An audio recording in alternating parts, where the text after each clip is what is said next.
There is no easy way to accept the news of the loss of a family member, but it's a fate worse than death when the family is left to imagine the different possible cruel fates that their loved ones could have suffered.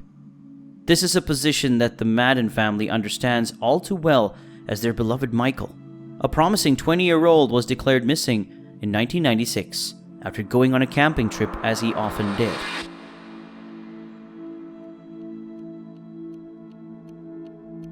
Welcome back to the Crime Lab channel.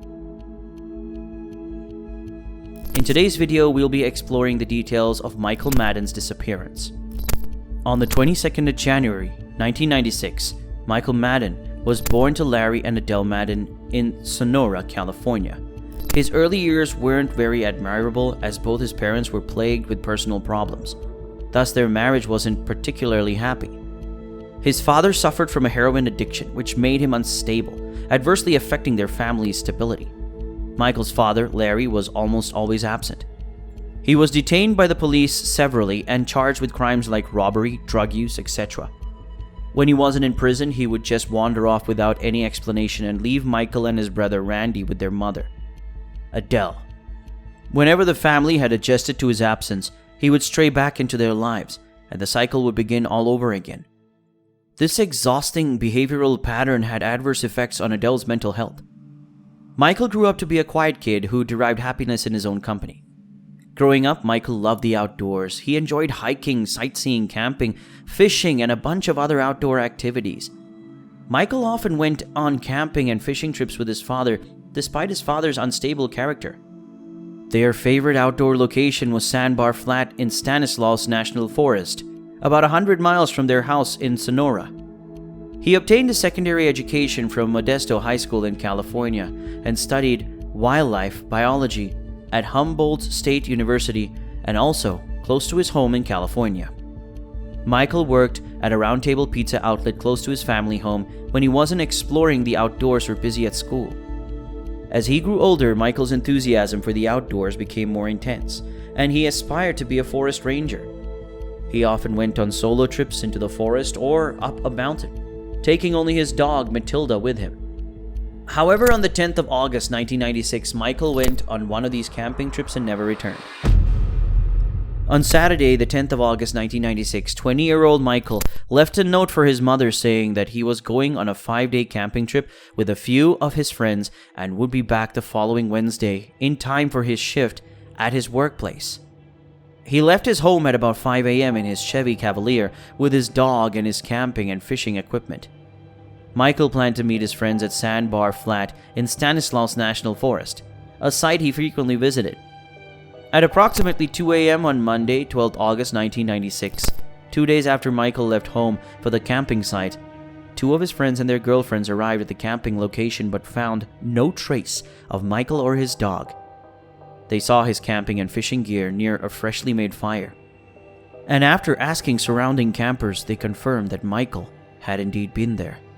So they decided to wait a short while, hoping he'd arrive from wherever he went.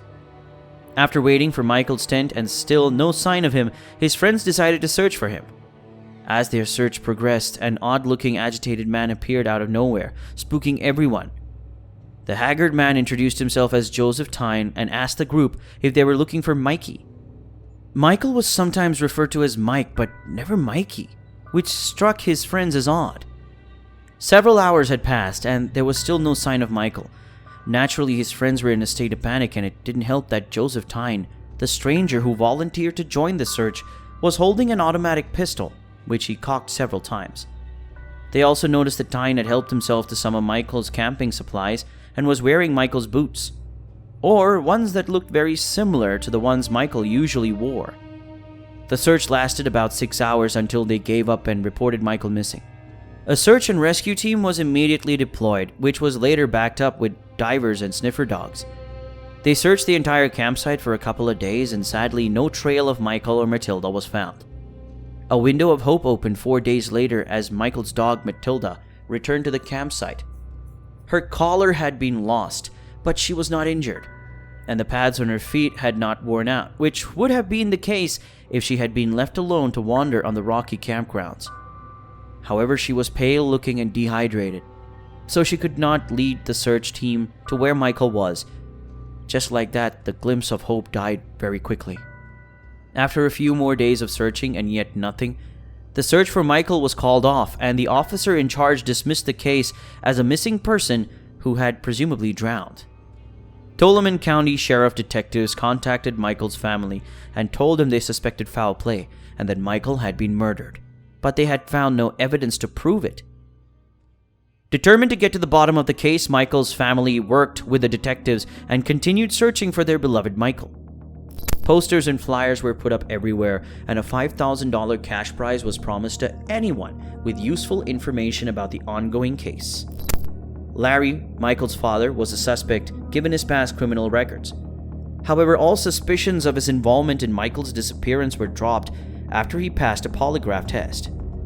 Joseph Tynes, the odd-looking man who helped his friends in the search, became a suspect 9 months after the incident and was also subjected to a polygraph test. The results of the test weren't made public, but since no further actions were carried out, it was assumed that Tynes passed the test. It was also discovered that his gun wasn't missing any bullets at the time of Michael's disappearance, further proving his innocence. The hopes of ever finding Michael again diminished further as no significant progress was made.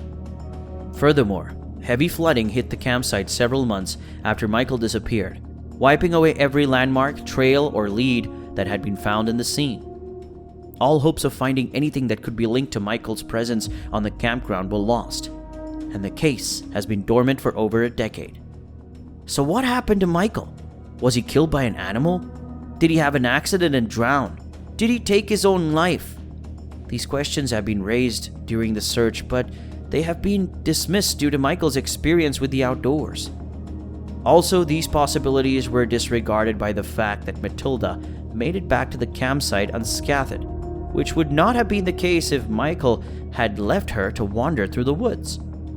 The Madden family was very convinced that Michael was unlikely to commit suicide, and together with the police, they came up with a couple of theories that could explain Michael's disappearance. One of these theories was that Michael died at the hands of a serial killer, possibly Cary Stayner. In the late 1990s, Stayner raped and killed 4 women and teenage girls near Yosemite National Park, 75 miles east of Sonora.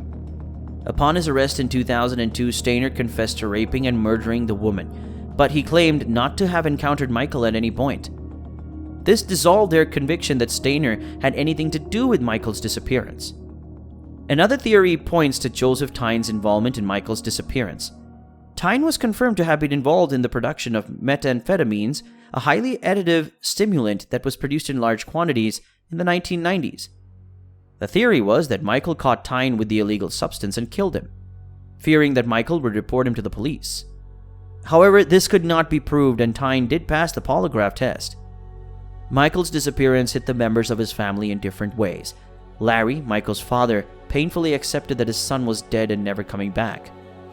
In 2008, Larry passed from emphysema, and his obituary note stated that Michael was predeceased. However, in Adele's obituary in 2004, Michael was listed as a survivor. Randy, Michael's brother, is the only member of the family who's still alive. However, not much is known about him. It's been 26 years since Michael disappeared, and although no new discoveries have been made, the case, which is still an open investigation, is overseen by the Tuolumne County Sheriff's Office. Thank you for watching this video. Hit us up in the comment section and give us a thumbs up if you liked the video. Also, don't forget to subscribe to the channel for more such videos.